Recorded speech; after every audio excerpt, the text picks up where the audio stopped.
இந்த பதிவில் நம்ம என்ன பார்க்க போகிறோம்? பொதுவாக வாத நோய்கள் இருந்துச்சுனாவே நம்ம உடலை பாடாக படுத்திருங்க. சித்த மருத்துவத்தில் 80 வகையான வாத நோய்களை பற்றி சித்தர்கள் நமக்கு சொல்லியிருக்காங்க. இந்த 80 வகையான வாத நோய்களுக்குமே தனித்தனியான மருந்து முறைகள், புற சிகிச்சை முறைகள், எல்லாமே உணவு முறைகள் எல்லாமே சொல்லியிருக்காங்க. அதாவது ஒரு மனிதனை நார்மலாக அப்படியே ஒரு கட்டி போட்டாலே எந்திரிக்கிறோம், நம்மளால எந்திரிக்க முடியல, நிமிர முடியல, உட்கார முடியல, கை விரல்களை கூட அசைக்க முடியல, மடக்க முடியல அப்படின்னா சாப்பிடக்கூட முடியாதுங்க. நம்மளால ஃபுட் எடுத்து வாயில வைக்க முடியாது, ஒரு கிளாஸ் எடுத்து தண்ணி குடிக்க முடியாது, எந்திரிச்சு எங்கேயும் போக முடியாது. அப்போ எல்லா ஜாயின்ட்ஸ் நம்ம உடல்ல இதுன்னு கிடையாது, எல்லா ஜாயின்ட்ஸுமே ஸ்டிஃபாக, அதாவது கரடு கட்டியது போல் அப்படின்னு சொல்லுவாங்க. அந்த டேர்ம் தான் சித்தால சொல்லுவாங்க. அப்படியே ஸ்டிஃபாக ஆயிடுச்சுன்னா என்ன பண்ணுவோம்? இதுவும் ஒரு வகையான வாத நோயால் பாதிக்கப்பட்டவங்க இன்னைக்கு ஏராளமானோர் நிறைய பேர் இருக்காங்க. காலைல எந்திரிக்கும் போதே வலியால் ரொம்ப அவதிப்படுவாங்க. குளிர்காலத்தில் தாங்கவே முடியாத வலி, வீக்கம், அழுது அழுது அவ்வளோ பெயின் சொல்லுவாங்க. ஸோ அதுதான் நம்ம சரவாங்கி அப்படின்னு சொல்கிற ரொமட்டாய்டு ஆர்த்ரைட்டிஸ். சரவாங்கி முடக்கு வாதம் அப்படின்னு சொல்கிற ஒரு பிரச்சனை நம்மளுடைய உடலையே முடக்கி போட்டுரும். அந்த அளவுக்கு இது சிவியரான ஒரு பிரச்சனையாக நம்ம rheumatoid arthritis it's autoimmune condition. Autoimmune கண்டிஷனை பற்றி நம்ம நிறைய பதிவுகளில் பார்த்துட்டு வரோம். இந்த ஆட்டோஇம்யூன் கண்டிஷன் நம்ம உடலில் இருக்கக்கூடிய ஹெல்த்தி டிஷ்யூஸையே நம்மளுடைய இம்யூன் சிஸ்டம் அட்டாக் பண்ணும்போது, இப்போ ஜாயின்ஸில் இது ஒரு பிரச்சனை ஏற்படும்போது அதிகமான ஒரு ஸ்டிஃப்னஸ் ஏற்பட்டு தான் நமக்கு இந்த ரொமட்டாய்டு ஆர்த்ரைட்டிஸ் அப்படின்ற ஒரு பிரச்சனை வருதுங்க. இதை சரி செய்யறதுக்கு நம்ம என்ன பண்ணலாம்? ஸோ ரெகுலராக நம்ம ஃபாலோ பண்ண வேண்டிய விஷயம்.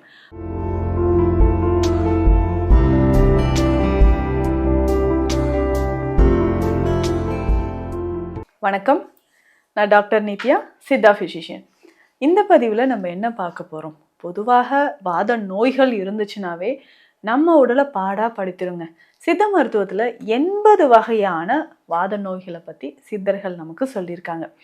இந்த 80 வகையான வாத நோய்களுக்குமே தனித்தனியான மருந்து முறைகள், புற சிகிச்சை முறைகள், எல்லாமே உணவு முறைகள் எல்லாமே சொல்லியிருக்காங்க.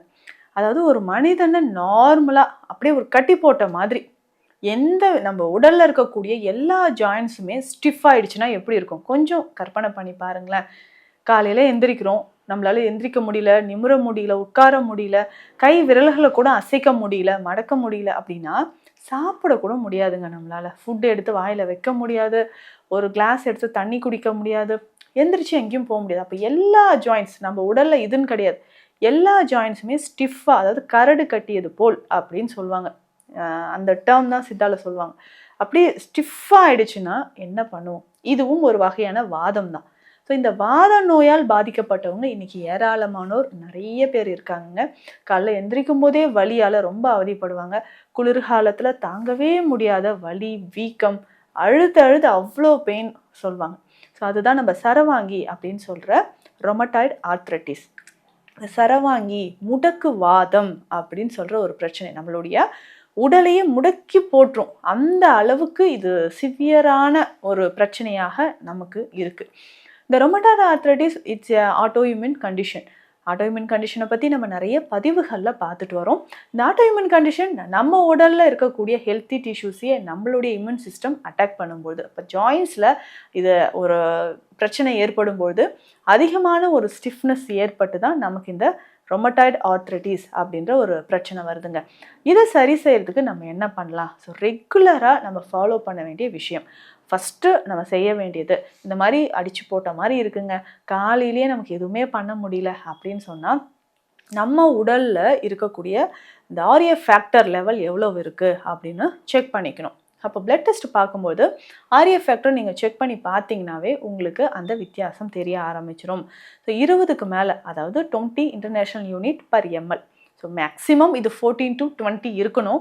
20க்கு அதிகமாக சொன்னால் நம்ப மாட்டீங்க, நம்மக்கிட்ட ட்ரீட்மெண்ட் எடுக்கிறவங்க பார்த்தீங்கன்னா 500, 600, 800, 20 எங்கே இருக்குது, 500, 800 எங்கெங்கே இருக்குது, அந்த அளவுக்கு ஆர்எஃப் ஃபேக்டர் அதிகமாக இருக்கும்பொழுது அப்போது வலி எவ்வளவு சிவியராக இருக்கும் இல்லைங்களா? ஸோ ஒவ்வொரு மூட்டுகளையும், கை விரல்கள் எல்லா மூட்டுகளையும், இன்டர்ஃபெலஞ்சல் ஜாயின்ட்ஸ் எல்லாமே நமக்கு வீக்கம் இருக்கும். ஸோ ஸ்வெல்லிங் இருக்கும், இன்ஃப்ளமேஷன், ரெட்னஸ், ஹீட் அதிகமாகிறது. விரிஸ்ட் ஜாயிண்ட், நீங்கள் கையில் இந்த விரிஸ்ட் ஜாயிண்ட்லாம் வாட்ச் கட்டுற இடத்துலலாம் அப்படி ஒரு வீக்கம். நார்மலாக இப்படி கூட அசைக்க முடியாது, எழுத முடியல, ஃபுட் எடுத்து சாப்பிட முடியல, அவ்வளோ பெயின் அண்ட் ரெட்னஸ், லைட்டாக தொடும்போதே வலி இருக்குங்க அப்படின்னு சொல்லிடுவாங்க. ஸோ அந்த மாதிரி இதில் என்ன ஒரு கொடுமைன்னா அடிக்கடி ஃபீவர் வந்துக்கிட்டே இருக்கிறது. அப்போது இதில் இன்னொரு விஷயம், பெண்களுக்கு இந்த பீரியட் சைக்கிள் டைமில் அதிகமான பாடி டெம்பரேச்சர் ஏற்பட்டு, உடல் வலி ஏற்பட்டு, ஃபீவரோட நமக்கு அதிகமான இந்த ஆர்யா ஃபேக்டர்னால, இந்த சரவாங்கி முடக்குவாதத்தினால பிரச்சனைகளும் அதிகமாக வருதுங்க. ஸோ இதை நம்ம சரி செய்கிறதுக்கு என்ன பண்ணலாம்? ஆர்யா ஃபேக்டர் இருந்துச்சுன்னா ரொம்ப வருஷத்துக்கு அப்புறம் பார்த்தீங்கன்னா ஒரு 4-5 வருஷமாகவே இதனோட போராடிட்டு இருக்கீங்கன்னா டிஃபார்மிட்டி வர ஆரம்பிச்சிடும். அது கைகளில் பார்த்தீங்கன்னா விரல்கள் எல்லாமே ஒரு சைடாக நமக்கு ஒதுங்கி போகிற மாதிரி, கை விரல்களால் எந்த வேலையுமே செய்ய முடியாத மாதிரி, ஸ்வான் நெக் டிஃபார்மிட்டி இல்லை பட்டன் ஹோல் டிஃபார்மிட்டி அப்படின்னு சொல்லுவாங்க. அதாவது விரல்களை வந்து டபிள்யூ ஷேப்பில் அப்படியே சேஞ்ச் ஆகிருக்கும். இல்லை எல்லா விரல்களுமே, கையில் இருக்க விரல்கள் எல்லாமே ஒரு சைடாக நமக்கு ஒதுங்கி இருக்கிற மாதிரி ஆகிடும். அப்போது உடல்லே ஹைட் நமக்கு குறைஞ்ச மாதிரி, கூன் போட்ட மாதிரி, ஸோ அவ்வளோ விஷயங்கள் நம்ம உடலில் நடக்க ஆரம்பிச்சிடும். ஸ்பைனல் கார்டு அதோட ஷேப்பே மாற ஆரம்பிச்சிடும். ஒன்று லார்டோசிஸோ இல்லை கைஃபோசிஸ் கண்டிஷனோ வர ஆரம்பிக்கும். இந்த மாதிரி நமக்கு உடலில் இருக்கக்கூடிய ஒட்டுமொத்த ஜாயின்ஸும் மூட்டுக்கள்லையுமே வலி ஏற்படுது. அதுதான் இந்த சரவாங்கி முடக்குவாதம் நோய். இதை சரி செய்யறதுக்கு சித்த மருத்துவத்தில் என்னங்க இருக்குது? ஸ்டார்டிங்லேயே நீங்கள் தயங்காமல் சித்த மருந்துகளை எடுத்துக்கலாம். அந்த வாதத்தை குறைப்பதற்கான சிகிச்சைகள் நிறையவே சித்த மருத்துவத்தில் இருக்குது. ஸ்பெஷலான மூலிகைகள், இந்த வாதத்தை உடனே தள்ளக்கூடிய, வெளியேற்றக்கூடிய ஸ்பெஷலான மூலிகைகள் அப்படின்னு பார்த்தோம்னா வாத நாராயண இலைகள் இருக்குது, அதை நம்ம பயன்படுத்தலாம். இதனுடைய பார்த்தீங்கன்னா பூனைக்காளி விதைகள், அஸ்வகந்தா இருக்குது. அஸ்வகந்தாலாம் இந்த ரொமட்டாய்டு ஆர்த்ரைட்டிஸ்க்கு ஸ்பெஷல் மெடிசன்.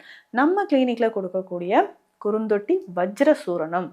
ஸோ அந்த எல்லா வகையான வாதத்துக்கும், முக்கியமாக இந்த சரவாங்கி பிரச்சனைக்கு குறுந்தொட்டி வஜ்ர சூரணம் அவ்வளவு முக்கியமான ஒரு மருந்து. ரெகுலராக இதை நீங்கள் எடுத்துக்கலாம். எடுக்க ஃபஸ்ட்டு நமக்கு என்ன ஆகும்னா அந்த இன்ஃப்ளமேஷன் குறைய ஆரம்பிக்கும். ஸோ ஜாயின்ஸில் இருக்கக்கூடிய ஸ்டிஃப்னஸ், வீக்கம், இது எல்லாமே நமக்கு குறைய ஆரம்பிக்கும். தச வேராதி கஷாயம் மற்றும் சூரணம், ஸோ 10 வகையான மூலிகைகளை அது ஸ்பெஷலாக நம்ம எடுத்து செய்யக்கூடியதுங்க. அவ்வளவு நாட்பட்டு இருக்கக்கூடிய இந்த சரவாங்கி பிரச்சனையை அது முற்றிலுமாக நமக்கு ஒரு தீர்வு வேணும்னா இந்த மருந்துகளை நீங்கள் எடுக்கலாம். எக்ஸ்டர்னலாக நம்ம அப்ளை பண்ணக்கூடிய ஆயில், ஸோ எண்ணெய் வகைகளும் நிறைய இருக்குது. அந்த எண்ணெய் வகைகளை நல்லா அப்ளை பண்ணிவிட்டு ஒட்டடம் கொடுத்துக்கிட்டே வரணும். இதில் முக்கியமாக பார்த்தீங்கன்னா முடக்கருத்தான், எருக்கு இலைகள், ஆமணுக்கு இலைகள், அதனுடைய விதைகள், இது எல்லாமே சேர்த்து செய்யக்கூடிய தைல வகைகள் நமக்கு நல்லாவே ரிசல்ட் கொடுக்கும். ஸோ உணவு முறைகளை பொறுத்த வரைக்கும் அதிகமான இனிப்போ உப்போ, நம்ம கிழங்கு வகைகள், பருப்பு வகைகள், இது எல்லாமே அவாய்ட் பண்ணிடுங்க. நம்ம சொல்கிற ஸ்பெஷலான மெடிசன்ஸும் ஸ்பெஷலான உணவுகளும் நீங்கள் எடுத்துக்கலாம். இதில் முக்கியமாக நம்ம சிறுதானியங்கள் சேர்த்த உணவுகளை எடுத்துக்குன்னு வரலாம். அதனோடு சேர்த்து நம்மளுடைய கீரை, காய்கறி வகைகளும் எடுக்கணும். ஸோ அந்த மாதிரி எடுத்துக்கும் பொழுது உடலில் இருக்கக்கூடிய அந்த தேவையில்லாத கழிவுகள் வெளியேறி வாதம் நமக்கு சமநிலைப்படும். இதுக்கு ஸ்பெஷலாக வாரம் ஒரு முறையாவது எண்ணெய் குளியல். ஸோ காலையில் கொஞ்சம் நேரம் அந்த ஆயில் அப்ளை பண்ணிவிட்டு சன்லைட்டில், ஸோ சூரிய வெளிச்சத்தில் கொஞ்சம் நேரம் நீங்கள் எக்ஸ்போஸ் ஆகும் பொழுது நம்ம உடலில் இருக்கக்கூடிய அந்த வாதம் நல்லா குறைய ஆரம்பிச்சிருங்க. ஸோ சரவாங்கி நோயால் ரொம்ப வருஷமாக பல இரவுகள் தூங்காமல் அவதிப்பட்டு இருக்கீங்கன்னா சித்த மருந்துகள் எடுத்துக்கோங்க, உங்களுக்கு நல்லாவே ஒரு தீர்வு கிடைக்கும். இது தொடர்பான மருத்துவ ஆலோசனைகளுக்கு ஸ்க்ரீனில் இருக்கிற நம்பருக்கு கால் பண்ணுங்கள். நன்றி.